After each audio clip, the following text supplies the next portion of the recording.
نحمده ونصلي ونسلم على سيدنا محمد رسوله النبي الأمين المكين الحنين الكريم الرؤوف الرحيم أما بعد فأعوذ بالله من الشيطان الرجيم بسم الله الرحمن الرحيم الحمد لله رب العالمين الرحمن الرحيم مالك يوم الدين إياك نعبد وإياك نستعين اهدنا الصراط المستقيم صراط الذين أنعمت عليهم غير المغضوب عليهم ولا الضالين آمين صدق الله مولانا العظيم. Dear listeners and viewers, today we are going to utter a few words on the subject of Surah Al-Fatiha and belief of Prophet, that in our last lectures we have discussed the belief of oneness, the belief of Tawheed, monotheism in the light of Surah Al-Fatiha. Now in the same way, in the light of first 3 verses of this chapter, we are going to elaborate the belief of prophethood, the belief of messengership, Aqidatul Risala. Almighty Allah says, Alhamdulillahi Rabbil Alameen. The whole praise be to Allah, the cherisher, the sustainer, and the maintainer of the worlds, of all the worlds.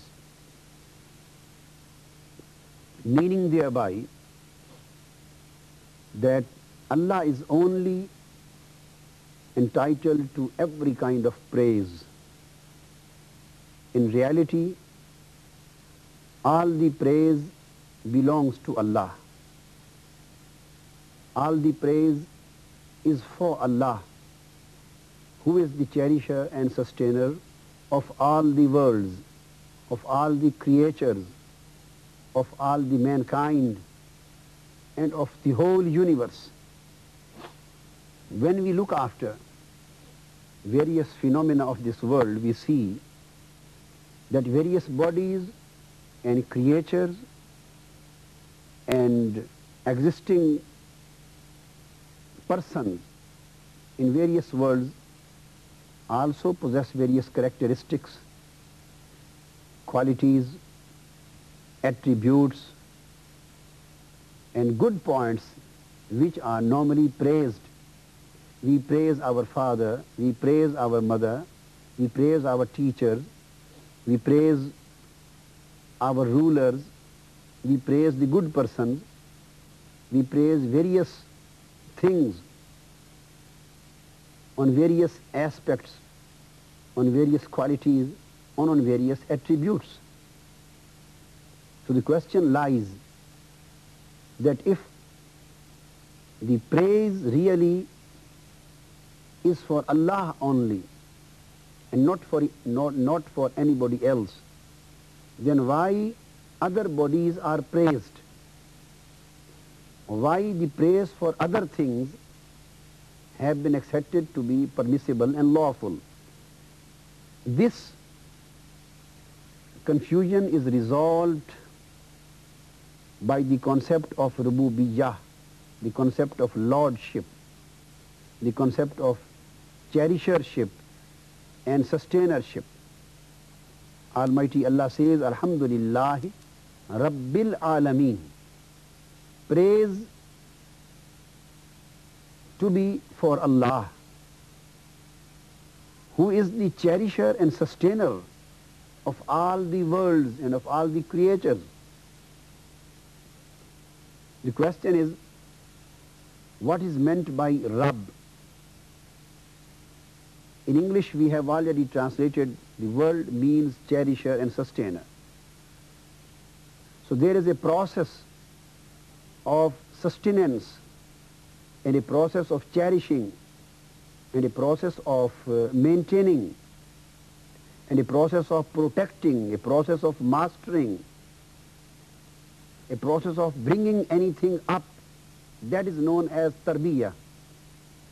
And the one who brings anybody up, the one who sustains anybody, the one who cherishes anybody, the one who maintains anybody and protects anybody and masters anybody is known to be the cherisher or Rabb, in its real sense or in its metaphorical sense. We see in Arabic, tarbiyah means وَالتَّبْلِيغُ إِلَى الْكَمَالِ تَدْرِيجًا. Tarbiyah, it is to take anything to the level of its perfection in a gradual process, gradually and slowly. The process of completing anything, the process of perfectioning anything in a gradually and slowly is known as tarbiyah. So there are two things involved in tarbiyah, in cherishing. One thing is the completion and perfection, takmeel. Second thing is graduality, tadreej. So if the process of bringing anything up and the process of sustaining and cherishing anything involves two things, to complete anything and to bring it up to the level of completion and perfection. And number two, this process should undergo gradually, not all of a sudden. So this would be known as tarbiyah. Again in Arabic, it is said, التربية هو إنشاء الشيء حالا فحالا إلى حد التمام. To take anything up to the level of completion, level of perfection, stages by stages, grade by grade, and from one condition to another, from one position to another. So through this gradual process, if anything is brought up from its lower level and it is taken up to its highest level of action, so this process of completion would be known as tarbiyah. And the one who conducts this process and sustains anything and maintains anything and completes anything, that person is known as Rabb.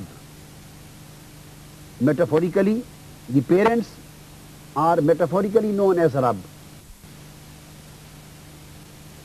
And teachers are metaphorically known as Rabb because they maintain their children, they maintain and bring up their children and bring up their students. That's why in Holy Quran it is stated, Rabbirhamhuma kama rabbayani saghira.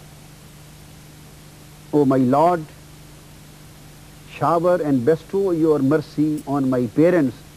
This is a prayer by Sayyidina Ibrahim alayhi salam. Asks Almighty Allah, O my Lord, bestow your mercy on my parents who brought me up gradually when I was a child. So here the word Rabb and Rabbayani has been used in case of the process of bringing up to the parents of Sayyidina Ibrahim alayhi salam. So understanding this thing, now we are coming forward. So what is the process? The man who maintains and sustains and cherishes and brings anybody up in a gradual process and takes it from its lower level up to the higher level would be known as Rabb or Murabbi. And the one who has been cherished, who has been sustained and who has been mastered, who has been brought up would be known as Marboob. And process itself, this process of maintenance would be known as Tarbiyah. This is a training process. So the good process of Tarbiyah is that those qualities which are possessed by the cherisher, which are possessed by the sustainer, which are possessed by the master, possessed by the Murabbi or Rabb, these qualities should be communicated, should be conveyed and should be transferred in the person of the marboob, the maintained, the mastered, and the cherished. And those qualities and attributes of the master should be reflected in the person of the marboob, in the person of the cherished. So if the attributes and good qualities and good characteristics and good points of the master, of the teacher, do not reflect from the personality of the students, we will not say that the student has been properly mastered.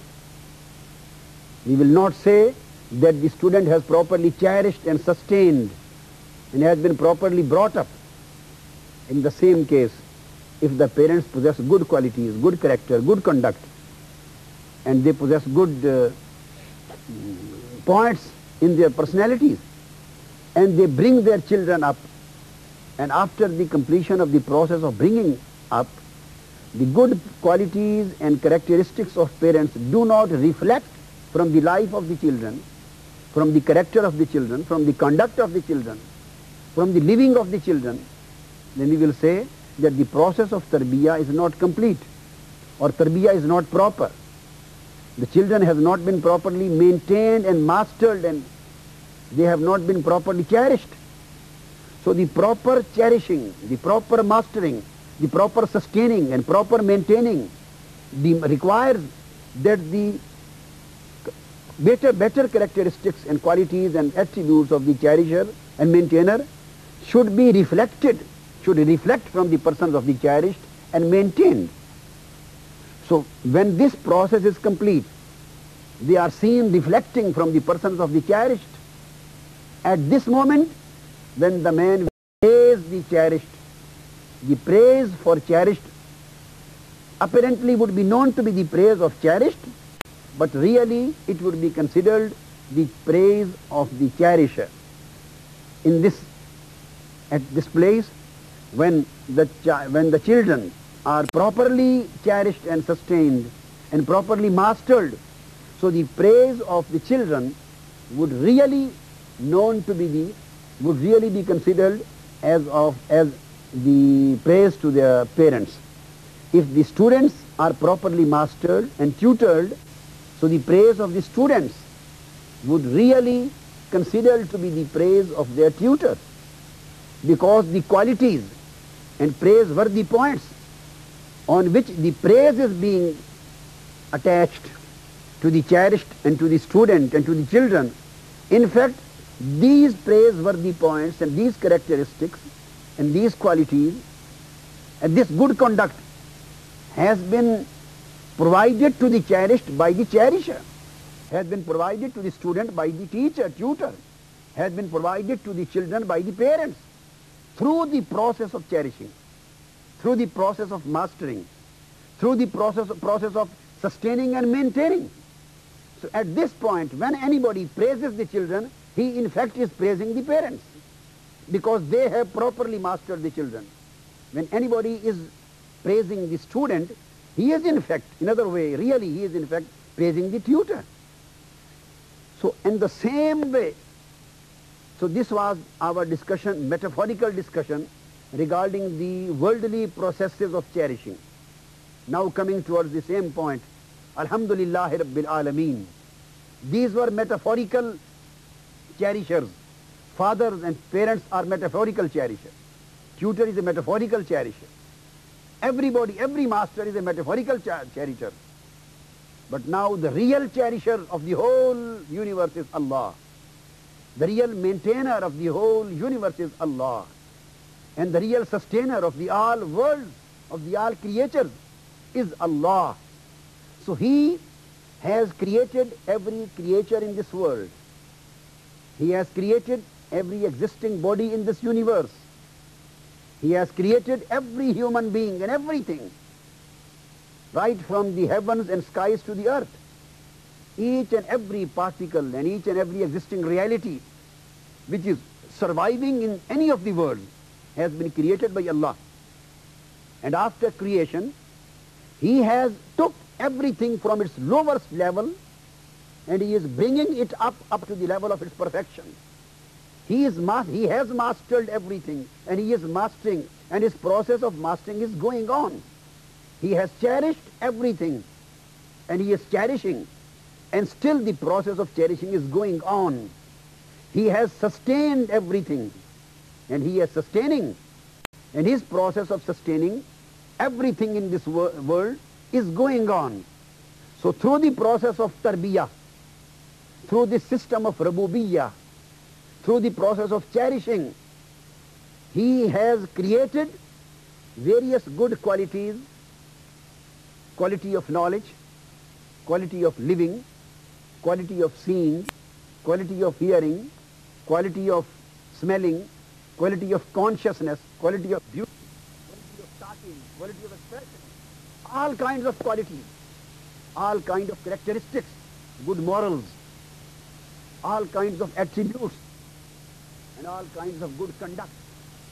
He has created in the creature through the process of cherishing and maintaining. And so all of the qualities which are seen and which are obvious in the cherished are really the qualities of Almighty Allah, which He has created in His cherished, which He has created in His sustained, and which He has created in His maintained, and which He has created in His mastered. So when a man praises anything, praises a river, he is praising Almighty Allah. Man is praising the beauty of flowers and very good smell of flowers. He is in effect praising Almighty Allah, who has provided this beauty to the flower. When a man is praising the mercy of mother, he is in fact praising the mercy of Almighty Allah, who has cherished the mother and provided this mercy in His nature. When a man is praising the father and tutor, he is in fact praising Almighty Allah, who has cherished him and who has provided this quality in his character. When the man praises the whole expenditure of the universe, each and every object of universe, when it is praised, in fact, obviously the praise seems to be the object, praise of the object, but really this praise is of Almighty Allah. Why? Rabbil Alameen, because He is the cherisher, He is the sustainer, He is the creator, and He is the master, and He is the Lord, and He is the source of all attributes, and He is the source of all attributes and characteristics, and He is the source of all good points, all beauties. So now the conflict is resolved. So we are in a position to praise anything which seems to be good. And through praising anything which seems to be good, we are in fact praising the Lord and the Creator and the maintainer and sustainer of the universe. Now, after explaining this fact, now we are stepping towards third stage, that by the process of maintaining and sustaining and cherishing, Almighty Allah has created a lot of numerous qualities and attributes and beauties in the whole universe, in all of the worlds. Very good qualities, attributes and characteristics have been created and scattered in the universe, scattered in all of the worlds. That's why Almighty Allah says, Sanurihim ayatina fil afaq. Soon we will show you our signs in the worlds. So whatsoever the beauty is seen, if any beauty is seen anywhere, so the beauty is a sign of Almighty Allah. If knowledge is seen and appreciated anywhere, every knowledge is a sign of Almighty Allah. If the mercy and good conduct is seen everywhere, the mercy and good conduct is the sign of Almighty Allah. If any good character, if any good point, if any good conduct, if any attribute, any quality is praised and seen, so it is in fact the beauty of Allah. So these beauties have been scattered by Almighty Allah and His creature in the world, and these beauties did exist in the world in scattered form. Then Almighty Allah thought that there should be again one unit in which all of these beauties are squeezed, All of these beauties are briefed, and all of these beauties are summarized, and they should be, these all scattered beauties of the universe and scattered beauties of the worlds should be summarized in one unit, in one body, so that if anybody wants to see every kind of beauty and every kind of attribute and every kind of good quality in a one person, he may appreciate it. And moreover, not only quantitatively the qualities should be gathered, the qualitatively it should be enjoying a very highest level of the qualities. So Almighty Allah scattered His beauties in the worlds and then gathered all of the beauties in one person and named it the man, Al-Insan. Then Almighty Allah said, Sanurihim ayatina fil afaq wa fi anfusihim hatta yatabayyana lahum annahu al-haq. You will see, soon you will see our signs in scattered form in all of the worlds, and then in collected and gathered and unified form, fi anfusikum, in your own minds, in the personality of the man, so that it may become clear to you that Almighty Allah is right. He is the absolute reality. That's why in Holy Quran it was declared, لَقَدْ خَلَقْنَا الْإِنسَانَ فِي أَحْسَنِ تَقْوِيمٍ. Indeed, we created the man as the best of the being. The man was created as the best of the being of the world. So all of the scattered qualities which were scattered in the universe were collected, gathered and unified in one person of the man, in human being. Then again came the universe of mankind. There was a world of mankind, and there were hundreds, thousands, millions, billions and billions of qualities which were scattered in the whole universe of mankind. Various men, various human beings possessing various kinds of qualities, various kinds of characteristics, various kinds of attributes. So the attributes conveyed and created and reflected by Almighty Allah, which were scattered in the universe, were collected in a man. And again these qualities were scattered in the mankind, in the universe of mankind, world of humanity. Then Almighty Allah squeezed and gathered and collected and unified at the highest level of its climax. The whole qualities of mankind were collected, and the person of a prophet came into existence. So the whole divine beauties which were scattered in the universe were squeezed in a man, and the whole divine qualities which were scattered in the world of mankind were squeezed at a highest climax and highest level in the person of a prophet.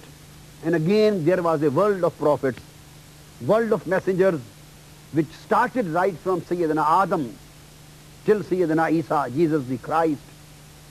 Various prophets possessed various kinds of qualities. Various messengers possessed various kinds of attributes. They possessed various kinds of divine signs. They possessed various kinds of miracles. They possessed various kinds of good points. So in the world of prophethood, all of these divine qualities were scattered, were distributed among the prophets. Then Almighty Allah squeezed and unified all of the qualities of the prophethood, all of the attributes of the prophethood, all of the attributes and characteristics of messengership at the highest level.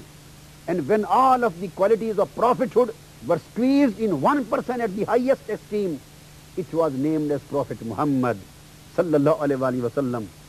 So Prophet Muhammad sallallahu alaihi wasallam became Marboob A'zam, the greatest cherished person in the whole universe, the highest model of the cherishing, the highest model of sustaining, the highest model of maintaining, the highest model of perfection, the highest model of completion, the highest model of the system of tarbiyah came into existence on the name of Holy Prophet Muhammad sallallahu alaihi wasallam.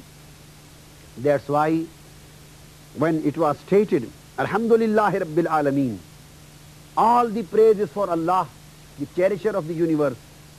So the praises for the objects of the world became the praises of Allah.